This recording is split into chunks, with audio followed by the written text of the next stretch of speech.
Que le Seigneur soit loué. Que le Seigneur Dieu soit béni. Nous avons jeûné, nous avons prié pendant tout un mois avec comme notre thème Jésus-Christ, la solution des cas difficiles. Jésus-Christ est la solution des cas difficiles. Il y a de ces cas, il y a de ces situations, par nous-mêmes, ça devient tellement difficile, même voire impossible. Pourquoi ça devient difficile, voire même impossible? Depuis la chute d'Adam et Ève, depuis la perdition, depuis le péché en Éden, l'homme est devenu prisonnier de Satan et l'homme est devenu esclave de péché. Prisonnier de Satan et esclave de péché. Du coup, l'homme a revêtu un manteau. L'homme a revêtu un habit qui n'était pas son habit, mais cet habit de prisonnier, cet habit d'esclave. Et cela arrive que quand on prend le noyau d'une mangue que l'on jette quelque part, que vous le vouliez ou pas, les mouches viendront d'elles-mêmes parce qu'il y a un noyau d'une mangue mûre qui a été consommé et jeté d'office. Les moustiques, les insectes vont venir. Nos vies à nous étaient exposées. Quand Adam et Ève ont péché, l'habit de gloire que nous portions, l'habit de gloire que Dieu nous a donné, cet habit nous a été ôté. Et Satan, par le péché, est venu nous mettre un autre habit, une autre couverture, un autre manteau de péché. Et ces manteaux de péché nous attirent malédiction. Ces manteaux de péché nous attirent des maladies. Ces manteaux de péché nous attirent des limitations. Bref, tout ce qui est négatif. Et cela nous a conduits à la mort. Or que selon Dieu, l'homme ne devrait pas mourir, mais l'homme devrait vivre éternellement avec Dieu. Mais les maladies, les limitations, les barrières et toutes ces mauvaises choses ont pris place parce que l'homme a porté un nouveau manteau, le manteau de la mort, le manteau du péché. Donc, ces manteaux de péché, quand l'homme marche, même si, quand on jette un noyau quelque part d'une mangue mûre consommée, même si les insectes n'avaient pas envie de venir, mais les mouches viendront dessus parce que ça attire tout simplement. C'est accessible, ça attire. Et quand nous avons porté ces manteaux de péché, du coup, ça attire aussi le mouche. Les différentes mouches, ça attire le péché, ça attire la maladie, ça attire la mort, ça attire les limitations. Que vous le vouliez ou pas, naturellement, l'homme était condamné et l'homme était perdu. Est-ce que quelqu'un me comprend? L'homme était perdu, l'homme était condamné. Et raison pour laquelle nous allons voir aujourd'hui, comme nous l'avons parlé pendant tous ces temps, et nous voulons voir Jésus-Christ est la solution des cas difficiles. Alors, s'il y a quelque chose qui était plus difficile, un grand défi que Dieu, Jésus, devrait relever, c'est le problème de péché. Résoudre ce problème. Comment ôter les manteaux que l'homme portait? Comment enlever l'habit, le nouveau habit que l'homme porte maintenant, l'habit de péché? C'était ça les grands défis. C'était ça la grande œuvre. C'était ça la plus grande œuvre. C'était ça la plus grande bataille. C'était ça la situation la plus difficile que Dieu se devrait de résoudre. Que ces manteaux de péché, que ces manteaux de honte qui attirent la mort, qui attirent la maladie, que ces manteaux soient déchirés. Mais comment faire? Dieu s'est résolu et Dieu a trouvé le moyen par l'œuvre de la croix. Je vais dire aujourd'hui que par l'œuvre de la croix, l'impossible de ta vie devient possible. Par l'œuvre de la croix, le péché se transforme en sainteté. Par l'œuvre de la croix, la condamnation se transforme en liberté. Par l'œuvre de la croix, il n'y a plus de condamnation. Par l'œuvre de la croix. Mais qu'est-ce que Dieu fait? Mais pour bénéficier de cette œuvre de la croix, pour bénéficier de cette puissance de la croix, pour bénéficier de ces merveilles de la croix, pour vivre la liberté, pour vivre l'indépendance, pour vivre le changement dans sa vie, il faut avoir la révélation de la croix. Dis, je dois avoir la révélation de la croix. Non, je dois avoir la révélation de la croix de Jésus. Il est écrit dans la parole de Dieu que mon peuple est détruit parce qu'il lui manque la révélation. Quand vous n'avez pas la révélation, vous périssez. Mais aujourd'hui, vous aurez la révélation de la croix et la révélation de la croix va vous sauver. La révélation de la croix va vous rendre libre. La révélation de la croix va vous apporter des choses nouvelles parce que la révélation est claire. C'est parce que la femme... Est-ce qu'on peut baisser un peu mon micro? C'est comme si c'est trop fort. La femme à la perte du sang a eu la révélation que je devrais toucher non pas la tête, non pas le tronc, mais je devrais toucher le pan de sa robe. Parce que c'est là où c'est situé les grenades, c'est là où se situaient les clochettes. Si je touche les dons, les clochettes, si je touche le fruit, l'image des œuvres, sa vie, ses œuvres viendront en moi. Parce que cette femme était révélée, avait la révélation. Cette femme s'est dit, je ne peux pas attendre que Jésus vienne vers moi, mais ma révélation, c'est moi qui vais aller vers Jésus. Il y a des moyens d'expérimenter la main de Dieu. Soit c'est Jésus qui vient vers vous. 2, si Jésus ne vient pas vers vous, n'attendez pas qu'il arrive. Faites vos violences et venez vers Jésus. Il y a de ces choses, n'attendez pas que Jésus vienne. Vous allez les chercher, comme la femme à la perte du sang. Avec votre foi, avec votre assurance. Oh, le royaume des cieux appartient aux violents. Le royaume des cieux appartient aux hommes et aux femmes déterminés. Non pas ceux qui sont engloutis par la culpabilité. La culpabilité n'a pas le pouvoir sur moi. Parce que Christ a résolu le problème de la culpabilité sur la croix. Parce que j'ai un avocat auprès du Père. Je n'ai pas peur de ton regard, comment tu me regardes. Je me réjouis de comment Dieu me regarde. Je n'ai pas peur de ton jugement ou de ta façon de m'apprécier. Ce qui compte pour moi, c'est l'appréciation de Dieu et la manière dont Dieu me regarde. C'est ça ma fierté, c'est ça ma force et ma joie. Raison pour laquelle j'avance et j'avancerai, parce que j'ai compris que je ne dépends pas de la manière dont les gens me regardent. Parce que si je dois faire des efforts pour que les gens me regardent bien, il y aura toujours les gens qui me regarderont mal, il y aura toujours les gens qui penseront négativement et je m'arrêterai, je serai frustré. Mais j'ai eu à me focaliser sur son regard. J'ai eu à me focaliser sur son approbation. C'est son approbation qui compte pour moi. Alléluia.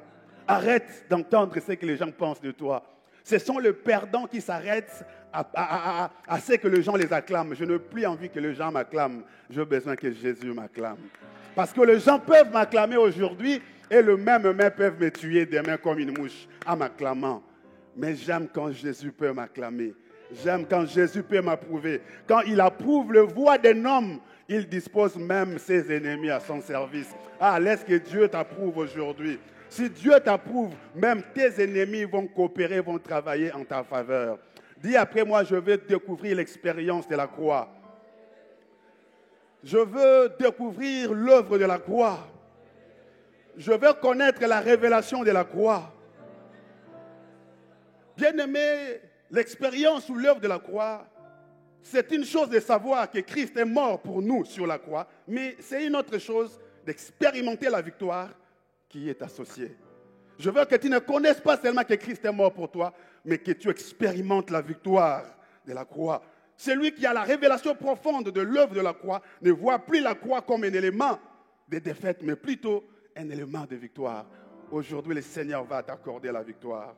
Aujourd'hui, tu recevras la victoire du Seigneur. Alléluia. Alléluia. Est-ce qu'on peut acclamer la victoire de la croix de Jésus?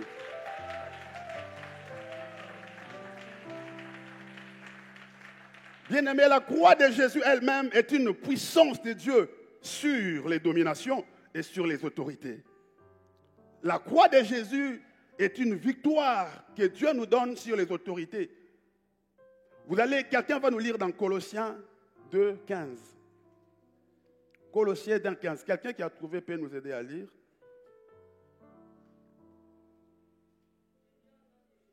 Amen. Il a dépouillé les dominations et les autorités. Il les a livrées publiquement en spectacle, en triomphant d'elles par la croix. Les dominations, les autorités, les principautés, les sorciers de ta famille, les malédictions générationnelles, les lois établies, tous les combats de ta vie, tous ces généraux, tous les prêtres démoniaques, tous les prêtres sataniques, tous les poids des péchés, Christ a déchiré cela sur la croix. Christ a déchiré cela sur la croix. Non seulement que Christ a déchiré cela, c'est-à-dire tout ce qui était condamné comme problème de péché, problème de maladie, Christ a déchiré. Non seulement qu'il a déchiré, mais ceux qui étaient les auteurs de ces malédictions, Satan, les dominations, les principautés, il les a livrés en spectacle. C'est-à-dire, il les a frappés. Vous savez, c'est mieux d'être frappé en cachette. Personne ne saura. Quand toi, tu dominais les gens, quand on te frappe en cachette, personne ne le sait. Mais Christ les a exposés que Satan n'est rien. Je veux que tu déclares avec moi que par l'œuvre de la croix, Satan n'a pas d'autorité sur moi. Satan, tu es vaincu au nom de Jésus-Christ de Nazareth. Par l'œuvre de la croix. Et c'est à la croix que l'acte dont les ordonnances nous condamnaient, qui subsistait contre nous, a été cloué et détruit.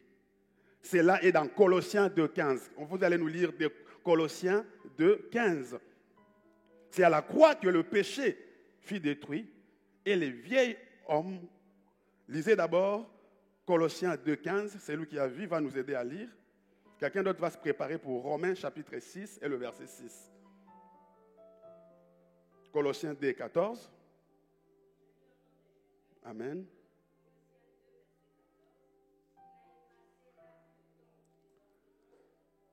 Écoutez, bien-aimés, comme nous étions condamnés en Éden par Adam et Ève, nous étions condamnés, nous avons eu un manteau de péché, un habit de péché, nous étions condamnés maintenant, même si le péché ne voulait pas te suivre, mais à cause de cet habit, le péché te suit, la maladie te suit. Donc nous étions d'office condamnés d'avance.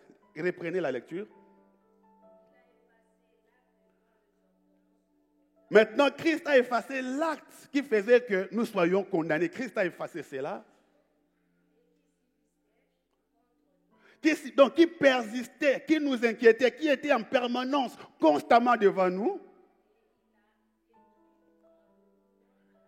Et Christ a déchiré cela en clouant le problème de péché sur la croix. Je croyais que tu allais acclamer le Seigneur.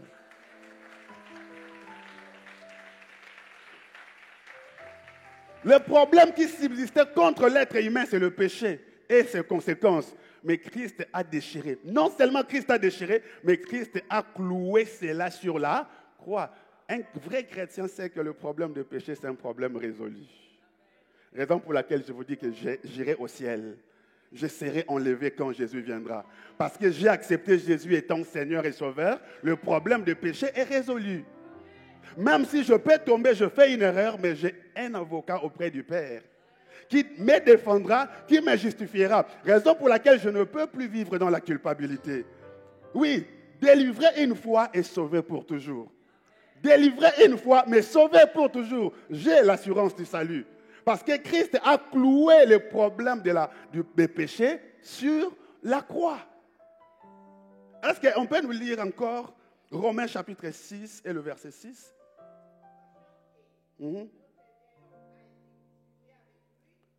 Sachant que notre vieil homme a été crucifié avec Jésus pour que le corps de péché soit détruit, pour que nous ne soyons plus esclaves du péché. Donc, Christ, même si tu ne voulais pas pécher, mais cet habit-là d'Adam et Ève te fait pécher. Non seulement que tu ne veux pas pécher, mais tu es un péché par cette nature adamique. Mais Christ est venu, il a cloué même le vieil homme. La nature, c'est quoi le vieil homme? C'est la nature d'Adam. Le vieil homme, l'homme ancien, Adam. L'homme ancien, Adam. Sa nature de péché nous colle, qu'on appelle le vieil homme, la nature de la chair. Christ a dit, avec cette vieille nature de péché, avec cette vieille nature adamique, l'homme ne peut pas accéder à la gloire. Mais qu'est-ce que Christ a fait? Christ a cloué le vieil homme sur la croix.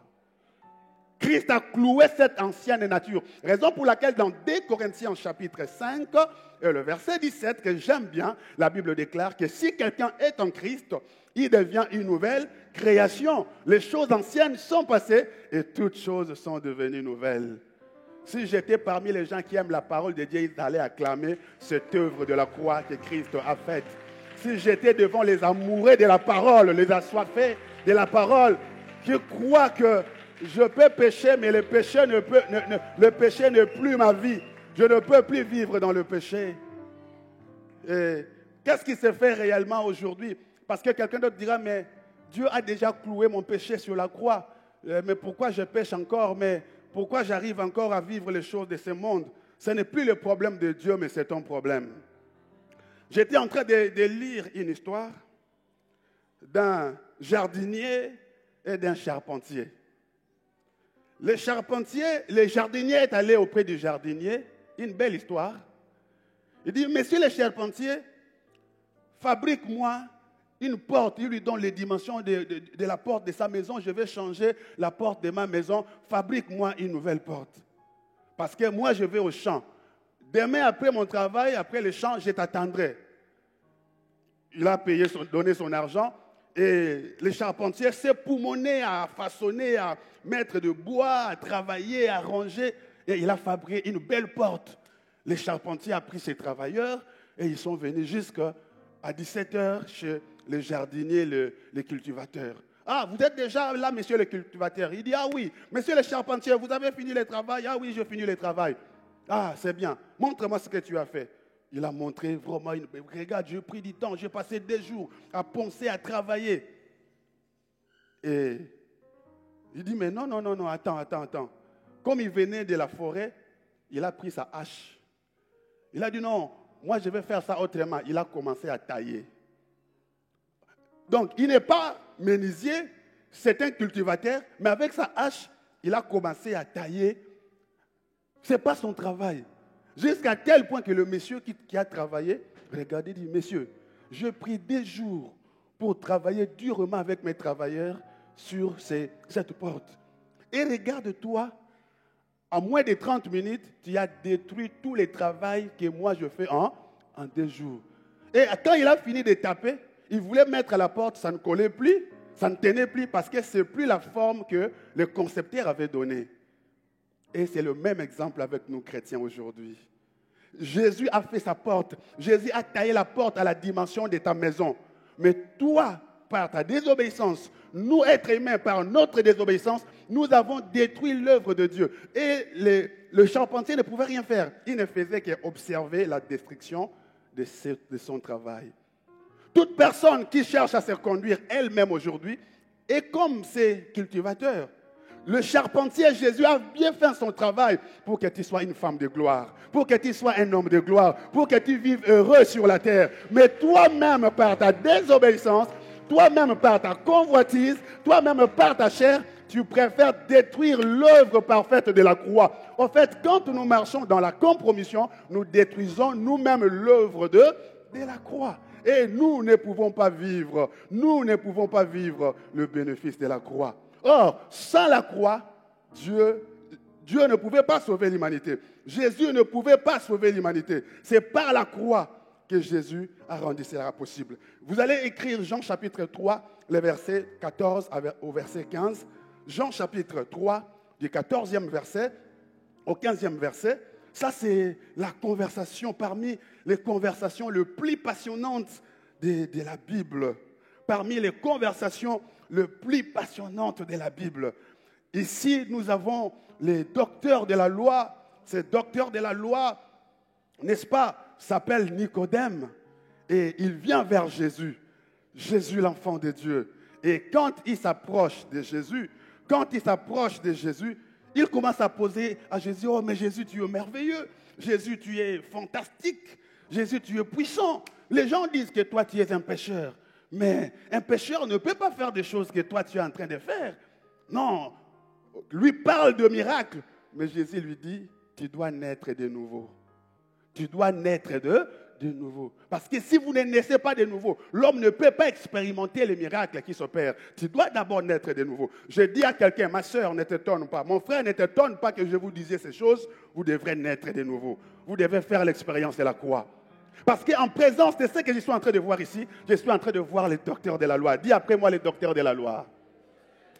Ah, je suis en train de voir un Nicodème qui représente la loi et 2, je suis en train de voir Jésus qui représente la grâce. La loi et la grâce associées. La loi et la grâce associées. Je veux dire, même si vous êtes lettré, même si vous êtes sensé, même si vous êtes riche, même si vous êtes européen, vous avez besoin de la grâce de Dieu. Parce que la loi qui représentait Nicodème, un docteur de la loi, un homme sensé, un homme lettré, mais cela ne suffisait pas. Il avait besoin de la grâce de Dieu. Frère lettré, tu as besoin de la grâce. Monsieur le ministre, vous avez besoin de la grâce. Footballeur, vous avez besoin de la grâce. Monsieur le beau, madame la plus belle, vous avez besoin de la grâce. Tu peux être Nicodème, docteur de la loi, mais dépourvu de la grâce de Dieu, tu ne peux rien faire et tu n'arriveras à rien faire. Tu peux être beau, tu peux être belle, tu peux être intelligent, tu peux avoir des diplômes, tu peux avoir un carnet d'adresses fourni. Oh, tu peux être sensé, mais sans Jésus qui apporte la grâce, votre beauté est vaine, votre intelligence est nulle, votre force est faible. Oh, mais c'est lui qui est bourrique, c'est lui qui n'a rien, c'est lui qui n'est pas sensé, c'est lui qui ne maîtrise pas les choses, mais qui a compris que je dois chercher la grâce dans ma vie. Vivra le bonheur et la grâce. Je vais dire à une femme ce matin, je vais dire à un homme ce matin, ce dont tu as besoin, c'est la grâce de Dieu. Ah, c'est dont tu as besoin, c'est la grâce de Dieu. C'est dont tu as besoin, c'est la grâce de Dieu. Et quand la loi et la grâce se sont associées, c'est la loi qui a fléchi devant la grâce. Je suis en train de dire la loi qui s'oppose à toi aujourd'hui. La loi de ta famille va s'agenouiller devant toi. La loi de ta famille va s'affaisser devant toi. La loi générationnelle, les lois traditionnelles, les lois de coutumes de ta famille, les lois générationnelles, les lois de limitation vont fléchir devant la grâce de Dieu qui est en toi. Est-ce que je parle à une femme de grâce? Est-ce que je parle à un homme de grâce? Est-ce que je parle à un homme de grâce? Est-ce que comme vous êtes là, est-ce qu'il y a une femme qui sait que même si je n'ai pas de diplôme, mais je suis une femme de grâce? Est-ce qu'il y a un homme qui est là, qui sait que même si je n'ai rien, mais je suis un homme de grâce? Est-ce qu'il y a un homme qui peut être fier de Jésus ce matin à cause de la grâce? Est-ce qu'il y a une femme qui peut être fière de Jésus ce matin à cause de la grâce? Je ne prêche pas bien parce que je sais prêcher, mais je prêche à cause de la grâce. Je prêche à cause de la grâce. Ce n'est ni par ma force, ce n'est ni par ma connaissance, mais c'est la grâce de Dieu. C'est la grâce de Dieu. Ainsi dit le Seigneur ce matin, la grâce de Dieu te suffit. La grâce de Dieu te suffit. Dans ta maladie, la grâce de Dieu te suffit. Dans tes combats, la grâce te suffit. Dans tes limitations, la grâce te suffit. Dans ta pauvreté, la grâce te suffit. Dans le combat de ténèbres, la grâce te suffit. Ah, en parlant de la grâce, je suis en train de voir quelque part dans la Bible, il y avait un homme qui s'appelait Jacob. Oui, c'était un homme terrestre, c'était un homme condamné, c'était un homme limité. Mais Dieu lui a dit, je sais que tu es limité, je sais que tu es condamné, tu es un voleur. La loi de tes péchés te condamne, les limitations de tes péchés te condamnent. Mais je vais te faire grâce. Je vais mettre l'échelle. L'échelle va relier la terre et le ciel. L'échelle va relier la terre et le ciel. Je suis en train de dire qu'en voyant l'échelle est souvent fabriquée avec de bois. Surtout à cette époque-là, pour fabriquer l'échelle, on devrait chercher de bois. Et pour monter la croix aussi est formée sur base de bois. C'est-à-dire, bien-aimé, il y avait une croix imaginaire, il y avait une croix spirituelle. Et cette croix représentait la grâce. Dieu voulait dire à Jacob, tu es extirpateur, tu es voleur, tu es condamné. Toi, tu ne peux pas réussir, tu ne peux pas aller de l'avant, mais je te mets la croix. Oui, par la croix, tu vas, alléluia. Et à partir de cette croix, qui est l'image de la grâce, parce que si je vois seulement tes œuvres, tu es un voleur. Si je vois ta conduite, tu es un pécheur. Mais je vais descendre la croix, l'image de la grâce. Et sur cette grâce, je te servirai. Je dis à une femme, tu seras servie par la grâce de Dieu. Tu vas te marier par la grâce de Dieu. Tu seras guéri par la grâce de Dieu. Tu seras béni par la grâce de Dieu. Tu seras connu par la grâce de Dieu. Oh, rabrachenda raga broché. Alléluia. Je suis en train de lancer le défi contre les limitations de ta famille. Ah, tu es tombé bien ce matin en écoutant ces messages. Je viens défier les sorciers de ta famille. Je viens défier les limitations de ta vie. Au moins que vous n'écoutiez pas ces paroles. Mais comme vous écoutez cette parole, il est écrit, il envoya sa parole.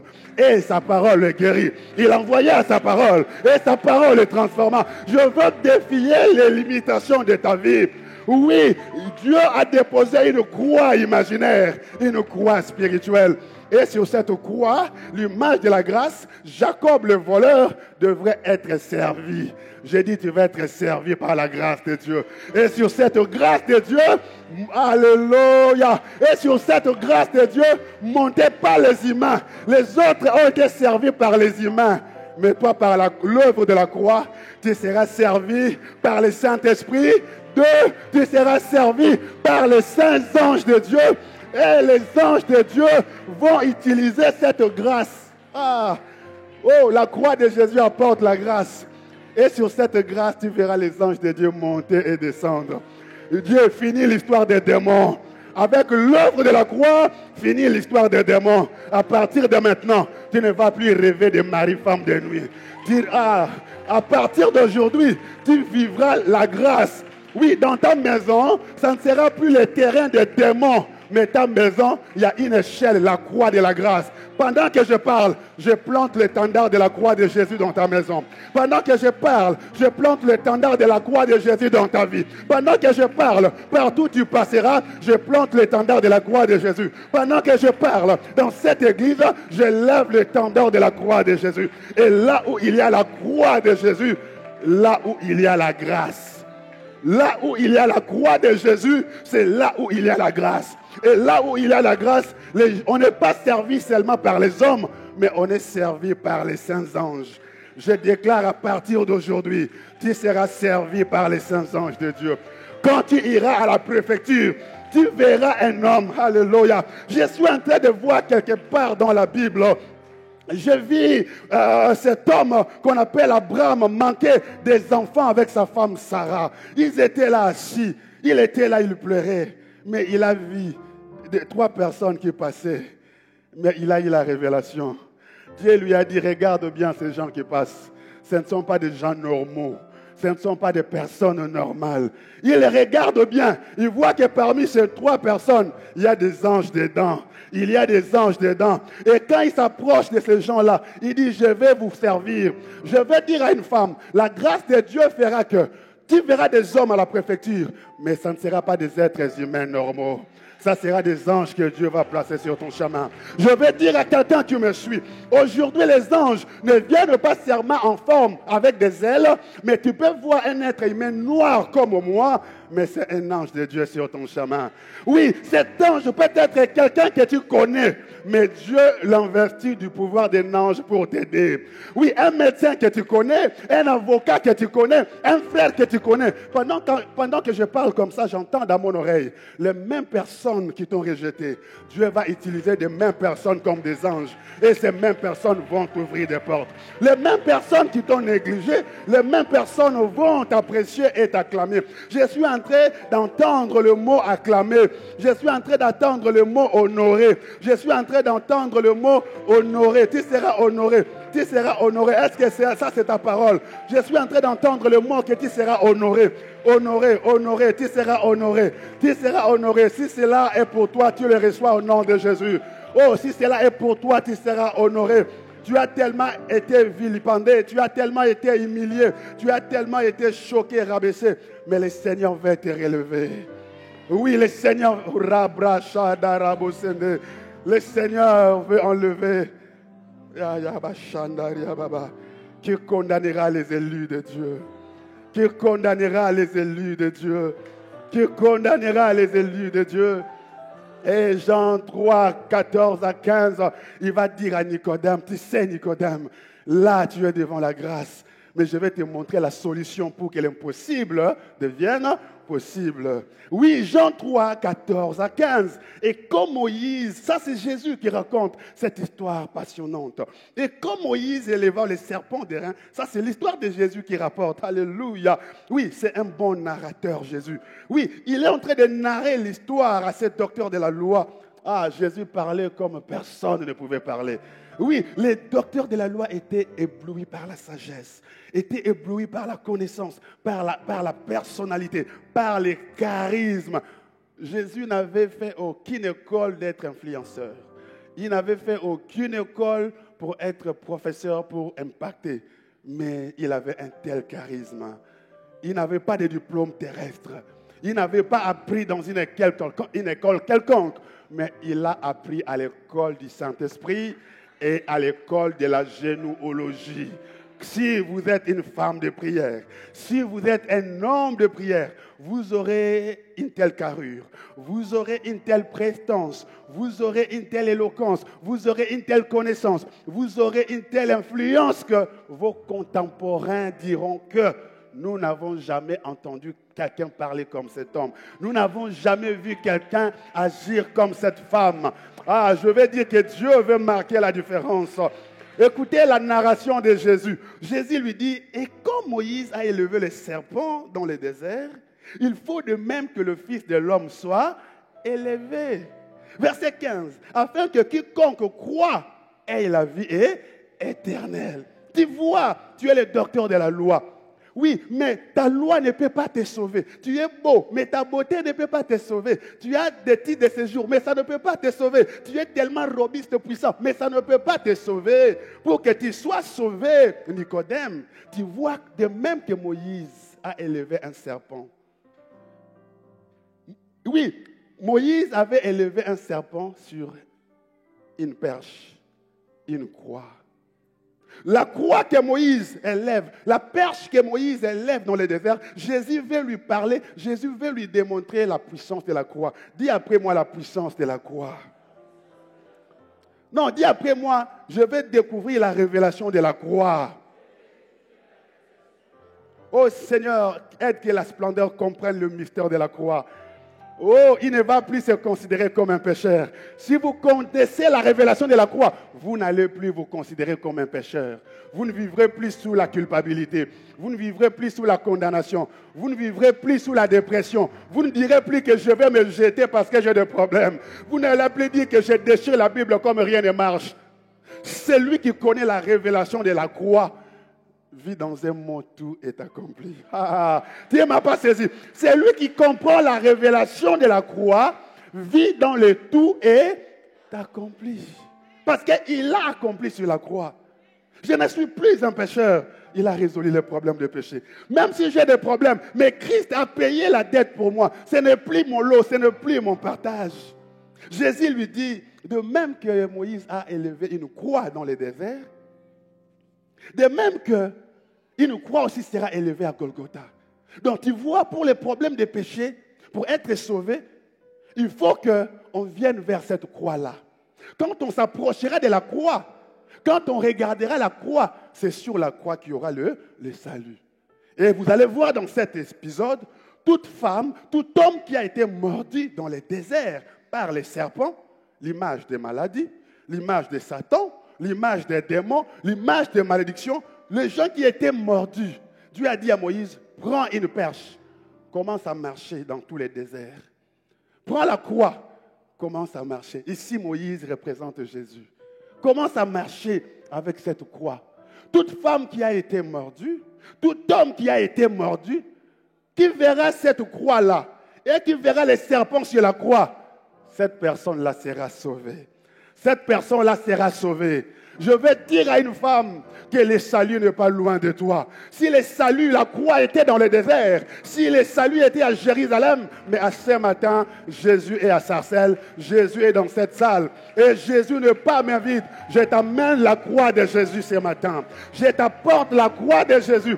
Je t'apporte la croix de Jésus. Et qu'est-ce qu'on devrait faire de la croix de Jésus? Jésus lui dit, c'est lui quiconque croit, c'est-à-dire la foi. Dis après moi la foi. Oh. Dis après moi la foi. Très fort, la foi. Oui, Jésus a tout accompli sur la croix. Mais pour accéder à cela, il faut avoir la foi. Ne t'ai-je pas dit que si tu crois, tu verras la gloire de Dieu? Maman, Jésus est capable de tout faire. Il a ressuscité les morts. Toi, tu n'es pas encore morte. Il peut agir dans ta vie. Jésus amène des choses qui n'existent pas. Et il le fait exister. Jésus a donné des gens de maternité à des âges avancés. Jésus peut même arrêter le fonctionnement de ton corps. Que la ménopause n'ait pas le pouvoir sur toi. À 60 ans, mais tu peux concevoir. Reçois ce miracle au nom de Jésus. J'ai déjà prié pour une femme qui avait envie de se marier. Même à 61 ans, un grand mariage s'est effectué. Avec une robe blanche. Lors du discours des mariés, la femme n'arrivait pas à parler. Oui, je vois de belles femmes. J'ai même des enfants de mes anciennes relations. Mais pourquoi ces messieurs jeunes comme ça n'ont pas choisi d'autres femmes que moi, une femme de 61 ans? Mais au bout d'un moment, elle a compris. C'est parce que vers mes 50 ans, j'ai donné ma vie à Jésus. Quand on tourne vers lui les regards, quand on regarde à la croix arrête le temps. La croix arrête le temps. Pendant que je parle, que le temps soit arrêté. Hey, Yabrachata. La croix de Jésus arrête le temps. Raison pour laquelle, bien-aimé, cet homme de Dieu pouvait dire, soleil, arrête-toi sur Gabaon. Aussi longtemps que je ne vais pas vaincre cet adversaire, soleil, tu n'iras pas te coucher. Tu n'entreras pas dans la ménopause si tu n'aimais pas au monde. Oui, si toi tu ne te maries pas, bien aimé, la ménopause n'arrivera pas. Les gens vont s'étonner. Comme Abraham, à son âge, le corps est faible. Mais comment il a encore de la force? Parce que tu es une femme de la destinée. Parce que tu es un homme de la destinée. Pour les hommes et les femmes de la destinée, Dieu arrête le temps pour eux. Ça ne peut pas passer à un autre chapitre si le chapitre précédent n'a pas encore été lu. Ah, tu ne m'as pas saisi. On ne lira pas d'autres chapitres. On ne va pas lire d'autres chapitres si le premier chapitre n'ont pas été lus. Tu vas t'étonner dans la vie, c'est que les gens ont reçu avant. Toi, tu les reçois à un âge avancé. Mais les ignorants se moquent de toi. Non. Dieu est en train de te faire tout simplement les rappels de ce que tu as manqué avant. Non, je dis Dieu va te faire le rappel de la joie que tu as manqué avant. Il va restituer même le temps. Si cela est ta parole, reçois cela. C'est-à-dire, crois seulement. J'ai un message ce matin. Sur la croix, Christ a tout accompli. Mais crois seulement. Oh, ça c'est la bonne nouvelle. Ça c'est la bonne nouvelle. Je pense que je prêcherai ce message à New York un jour. Et là, c'est l'air dirait, just believe, just believe, just believe. Ça, je parlerai en anglais. Je pense que je serai à New York un jour. Dans une grande salle. I will tell them, just believe. Jesus Christ is just the same yesterday, today, and forever. Just believe. And you will see your miracles. Tu n'as qu'à croire. Ah, c'est possible de devenir propriétaire. Crois seulement. C'est possible d'avoir ton diplôme. Crois seulement. C'est possible d'être guéri de cette maladie. Crois seulement. C'est possible que les zéros se transforment en héros. Mais crois seulement. C'est possible de se relever de son gouffre. Mais crois seulement. C'est possible d'être délivré de mari, femme de nuit. C'est possible d'être délivré de malédictions générationnelles. C'est possible d'être délivré de limitations intercontinentales, interrégionales. Mais crois seulement. Dis après moi, je crois. Dis-le en anglais, I believe. Très fort, I believe. Crois seulement. Marie, ne t'ai-je pas dit que si tu crois, tu verras la gloire de Dieu? Crois seulement. Quelle est cette maladie que Yoshua ne peut pas guérir? Si je meurs aujourd'hui, c'est que c'est Dieu qui veut que je meure. Mais les sorciers n'ont aucun pouvoir sur moi. Quand je n'avais pas Jésus, ils ne m'ont pas bouffé. J'ai grandi avec des grands-parents des fois qui avaient la sorcellerie. Je ne connaissais pas Jésus, ils ne m'ont pas bouffé. Tu ne connaissais pas Jésus, ils ne t'ont pas mangé. Et maintenant que je suis en Christ, je ne mourrai pas parce que les gens l'ont décidé. Je partirai parce que Dieu l'a voulu. Tu ne partiras pas parce que les gens l'ont voulu. Tu partiras parce que Dieu le veut. Tu partiras parce que Dieu le veut. Mais entre-temps, c'est lui qui osera sur ta vie. Entre-temps, les sorciers qui osera. Entre-temps, les frères qui osera. Je vais dire, il y a de ces hommes, on ne les touche pas. Frères, sœurs, il y a de ces gens, on ne touche pas. Il y a de ces gens qu'on ne touche pas. Il y a de ces gens qu'on ne touche pas. Non, je me plains de ceux qui te touchent. Le temps de Dieu est arrivé. Oh, crois seulement. Ce n'est pas vous qui combattrez, mais garderez silence et moi je combattrai pour vous. Frère, regarde comment ta vie sera en train de se détruire. Regarde comment ta vie sera en train de se détériorer parce que tu as touché quelqu'un qu'on ne peut pas toucher. Oh. Est-ce que Dieu parle à quelqu'un? Est-ce que Dieu parle à quelqu'un?